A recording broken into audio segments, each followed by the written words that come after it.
Carmen Laurendi, welcome to Coach's Corner. Thank you. Appreciate being here. You and I go back a few years. And Two or three, yeah. Yeah, a couple, 3 decades. And there's so many questions I want to ask you, but the reason for our interview today is because of what happened during the month of April in this year, 2021, when we're still feeling the after effects of the pandemic. Now, I need to ask you a little background for everybody. You're with what company? Howard Hanna Real Estate Services. In Buffalo, but Howard Hanna is across several states.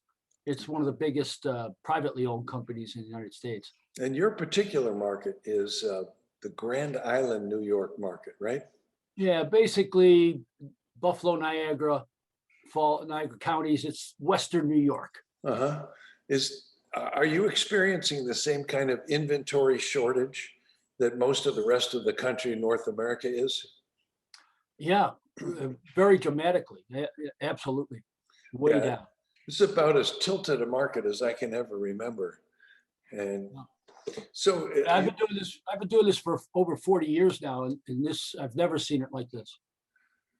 40 years. That's remarkable. Yes. And Maria has been at your side, all 40 of them. I know you've brought your kids into the business. Yes, I have 3 of my kids are realtors. 2 of them are with me here. The 3rd one is in Florida, doing some real estate down there. Fantastic. Yeah. So what kind of a year was it for you and your team last year during this lockdown periods and the uncertainties? It was remarkably good. I think we certainly didn't fall off in business. We're always somewhere around 30 million plus. This year will be closer to 40 million. It truly is remarkable because we've always been good at getting listings. And as the old saying goes, listings are the name of the game. Yeah, for sure. No doubt about it. When you control the listings, you control the market. And so we've always done very well in that respect. Well, you've always put your team members into R-squared coaching, and I've had the privilege for the last year or two to coach you. You joined one of our teams and accepted a challenge this year in the month of April for listings. Tell us how that came about and why you decided to get involved. I mean, at your advanced age and at this advanced stage of your career, why are we jumping into contests, Thank you for bringing that up, Mike. It's interesting. I was kind of cruising. Yeah. And cruising speed for me is maybe 10 listings a month, 5-10 listings a month just for me, and the rest of the team gets theirs. And the company actually had a listing contest. So that's like waving a red cape in front of a bull. That kind of energized me. And so I always considered myself the best lister in Western New York, probably one of the, modestly, I'll say probably the best in the country. And it's not that I'm not all that special. It's just that I do what it takes to get them. So this contest now, I feel like the Godfather, where he says, every time I try to get out, they drag me back in. So give me a contest where I want to compete and I compete to win. So what happened was April was the last month of the contest. There's a 3-month contest. And so the first month, we just missed being the #1 listing team. So we were mad with that because we didn't report everything we did. So, okay, we didn't report it. Let's go on. Second month, we reported everything and we won easily. Well, now the 3rd month, we wanted to put icing on the cake. And I said, well, maybe I'll just go out and get 20 listings on my own, regardless of what the team does. So it was interesting. The first couple of weeks, I only had like 5. So you've been cruising along, you said, at 5 to 10 listings a month. Yeah. And that's become a very comfortable pace for you. Yeah. And it almost like on automatic, right? Yeah, pretty much. In a way, I always said this, Mike, you know that I'm a terrible student of the business, but I kind of do things that work out. And it just happens to work out that even when I'm cruising, I'll get 5 or 10. Um, and that became the norm. You know, And where do they come from generally when you're cruising? I think the main thing for me is expireds and FISBOs, because that's where the food is. That's Yeah. the most plentiful supply. Um, it's So just like fishing, and you go where the fish are. you do have a book of business and a marketing system in place and get Yes. repeat business and referral business, Yep. but you supplement that by calling expireds and visiting FISBOs. Yeah. Okay. It's interesting you should say that, Mike, because my daughter, as you know, Vienna, uh, a lot of her business comes from book of business. Mhm. And I've done that, but more in a passive way, where things are sent out on a regular basis, um, brochure, newsletters and things like that, and holidays and so on. But very little from my end on picking up the phone and calling people and saying, "How you doing? Hope you remember me." Right. That sort of thing. But her business is quite active that way, and she does it beautifully. I mean, it's just so it just goes to show you how much you can do it diametrically different, but still have the same result. Get And listened. you've got some pretty creative little marketing twists that you do. You've done guaranteed sales, other things along those lines. Yeah, it's like, again, the fishing analogy would be the more different kinds of bait you can put in the water, the more likely you are to catch a fish. The guaranteed sale program I've been doing since probably the late 90s, Uh-huh. somewhere in there. And that drew a lot of business for me, still does, because I can guarantee a price for a house. No one else does that.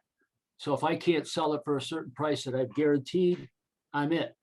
And fortunately, I You don't buy do it. that very often, and I do buy them. Last year, I Wow. bought one for 295,000. That should have sold. To this day, I think it should have sold for more, but it didn't. And there I was. So the owner was tickled pink that they got. Basically, when I buy a house on a guarantee, I've overpaid for it But because, that's called putting your money where your mouth is, isn't it? yeah, truthfully, and no one else does that. I put it on my signs: buy this home, we will buy yours, guaranteed home sales. I also, the other kind of hook that I'll put in the water, the other bait is private financing. All my listings have private financing on them. Doesn't matter what the price is. The first person that they may look to is the owner, and sometimes the owners will be open to it. You'd be surprised how many people have never had that mentioned to them. No, I wouldn't. Yeah, and but It's not most people would. surprising at all. Yeah. Yeah, and so I'm not surprised when they say, "No, I'm just not interested in that." And I always tell folks, look, if an offer comes in like that, I'm obligated to tell you about it. Hmm. But if you say no, then I will look into it and I'll make an evaluation as to whether I think I can help these folks. But my job as a marketer is to get the phone to ring, to get people calling me on my properties. So when I say I guarantee home sales, I also guarantee the buyer's house might sell, so they'll buy my listing. No one else does that. So it draws people to me. In fact, I Great. get a lot of times I get calls on these riders and these programs, and they haven't even talked about the house yet. I'll ask them, where did you find out about that program? And sometimes Hmm. they'll say the sign or your ads, that sort of thing. But then it'll come around to a specific property. So it makes life very interesting. I also put lease with option to buy. So anything that can draw a person to call me and discuss it is a good thing. And so for the longest time, cruising at 5 to 10 listings a month has been a matter of marketing and doing Yes. the things that most people just won't do, like offering the guaranteed sale Yeah. and Yeah. private financing. So here's the situation. You're 2 weeks into April. You've made a commitment to your team. I am going to get 20 listings. Okay, that's like Cool Hand Luke when he said, I can eat 50 eggs, right? Here we go. Some of the listeners are saying, Cool Hand Luke, what year was that? Yeah, right. So Okay, us old timers know that. you've got this 15 more listings commitment out there and 15 days to do it. What were you thinking? I try not to think too much, but I try to do is just more react to things. And what's interesting, like, is it didn't take me 15 days. It actually, when we had our R-squared call, and I said, guys, I'm going to commit, as you know, to getting 15 more listings because that'll make my 20. And that was midway through the month.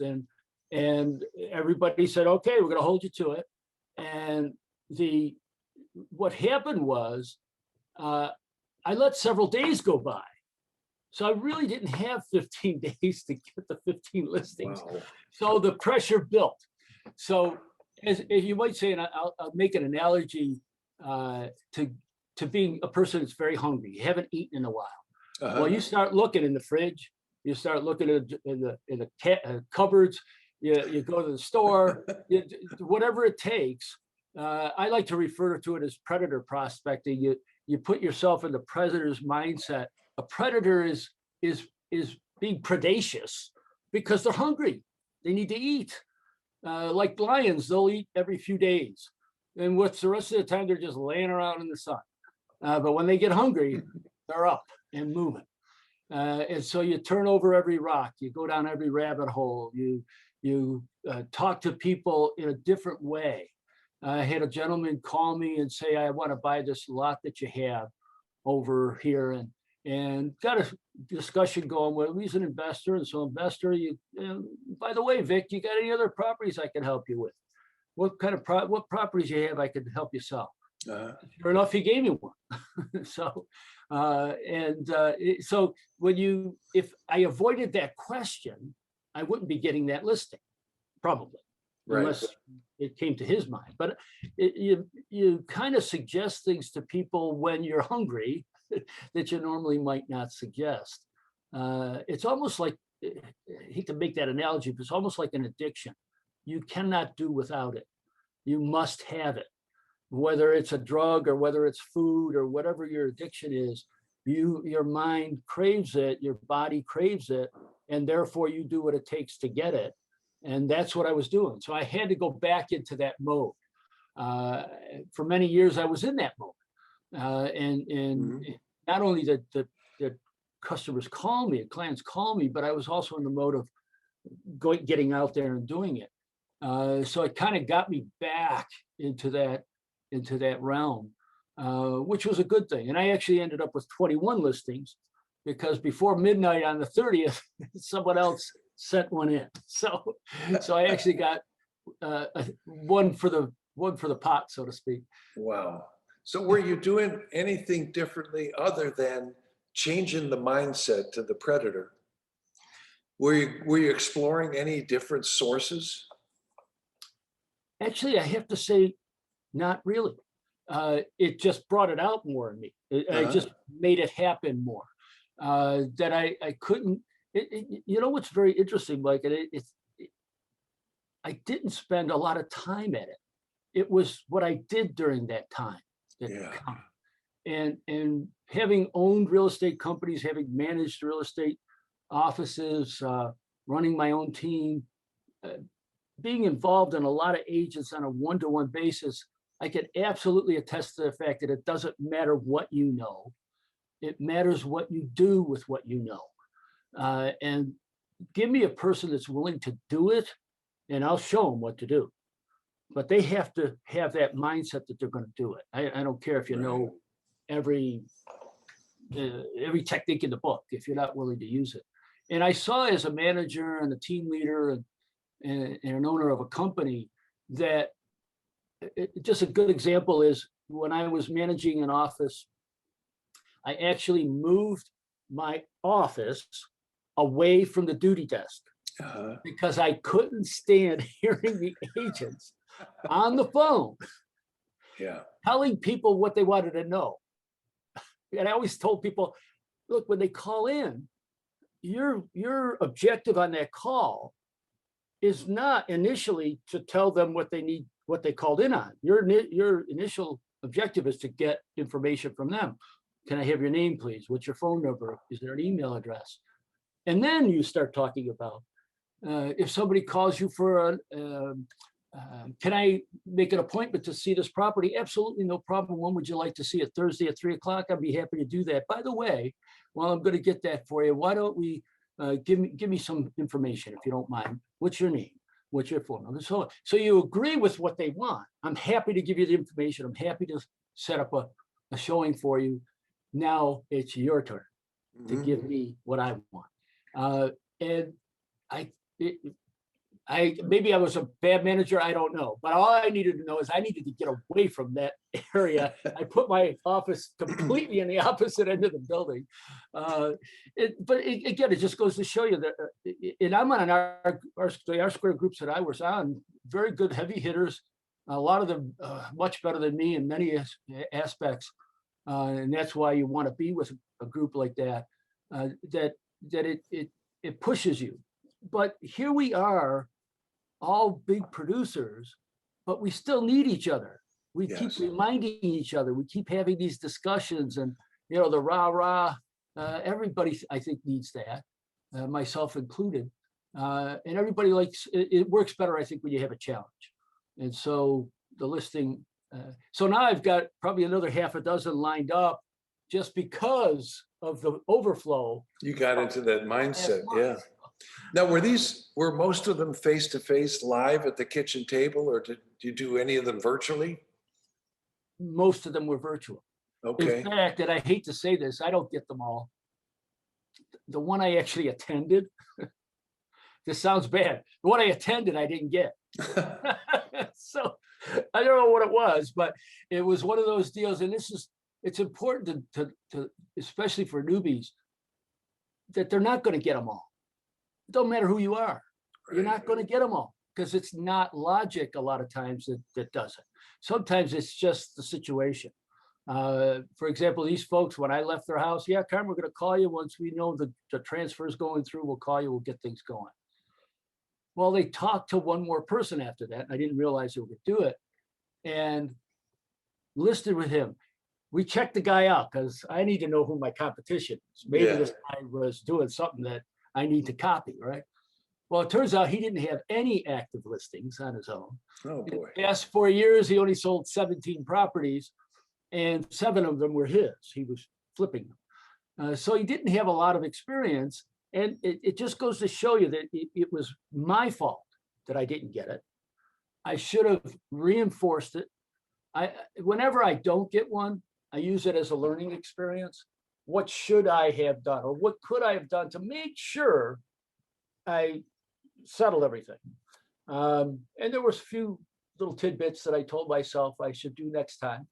But you go on. You have to have a pretty tough skin in this business. Do you see this market as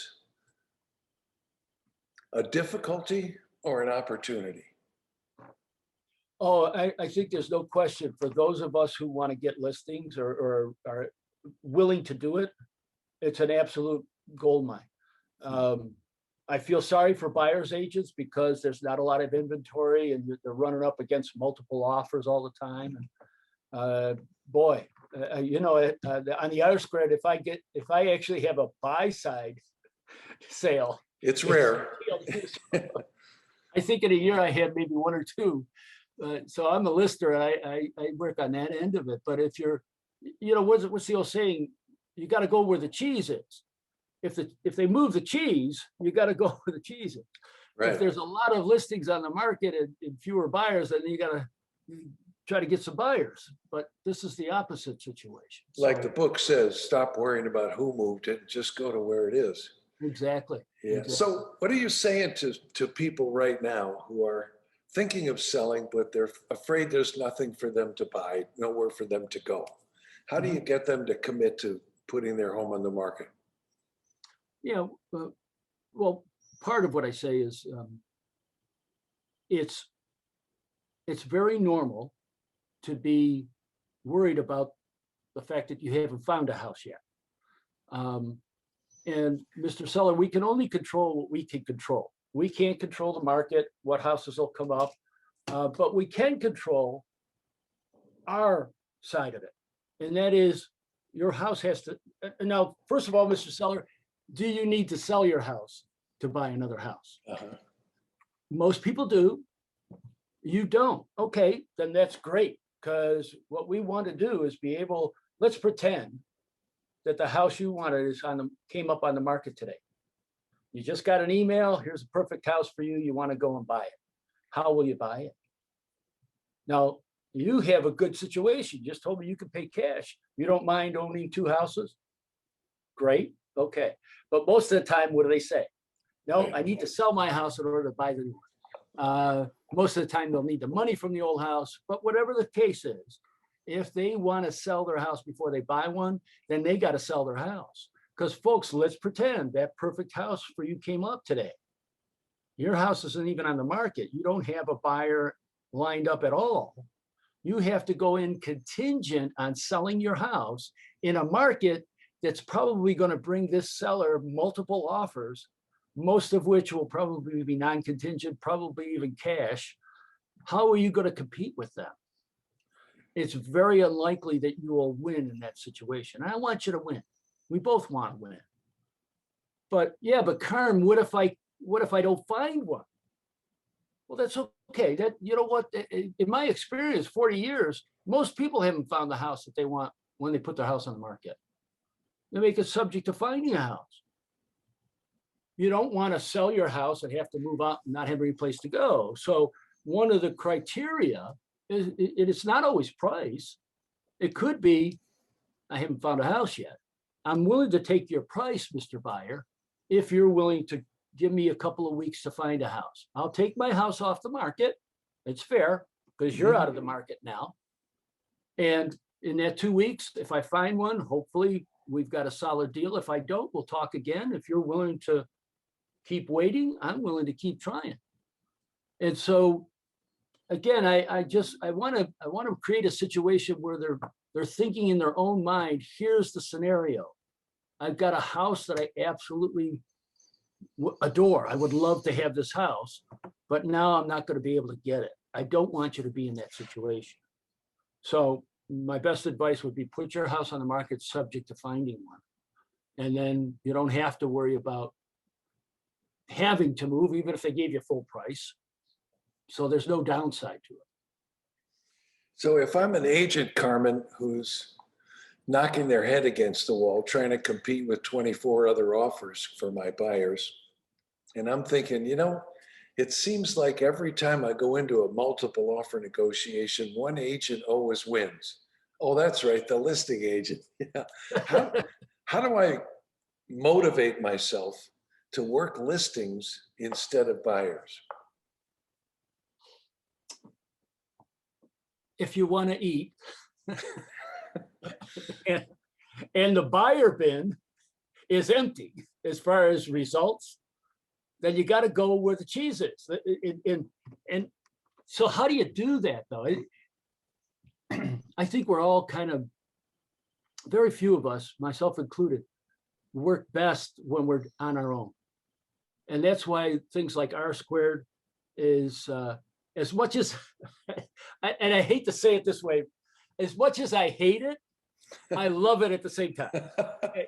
So why do I hate it? Because it holds me accountable. Every week I got to talk to some highfalutin, high energy, great producing agents, and I'm in amongst them. So the herd that I'm in, yeah, pulls me to a higher level. Whereas every Friday, maybe I just sleep in instead of waking up before 8 o'clock for the call. So so if I can give advice to anyone who's already in the business, doesn't matter how long, or a newbie, get in a group like an R Square group. Perfect example. So that they hold you accountable, but they're helping you at the same time. It's not like, oh, you have to do this, but we're not going to help you do it. No, no, no. That's why you're in the group, to draw on everybody else's experience, even if it's a group of all newbies. You're all in the same boat. Hey, here's what we got to do, guys. What do you want to concentrate on this week and report back to us next week? Accountability is a huge factor. And holding yourself accountable, I don't know about anybody else, but I suck at it. I just say, yeah, Carmen, you'll be all right. Don't worry about it. But no question about it. Most of my success has been competing, if you want to say competing, and being pushed, if you want to say the word pushed, motivated by the company I keep. You know, and that's a big deal. I think you're judged by the company you keep, and you're perform like the company you keep, good or bad. You know, so that's pretty much what keeps me going. Well, continued success, Carmen. Thank you for taking the time to do this, and congratulations on 21 listings in the month of April 2021. Amazing accomplishment. Thanks, Mike. I appreciate it. And thank you for all your help. You kind of keep me motivated. You're very welcome. You bet.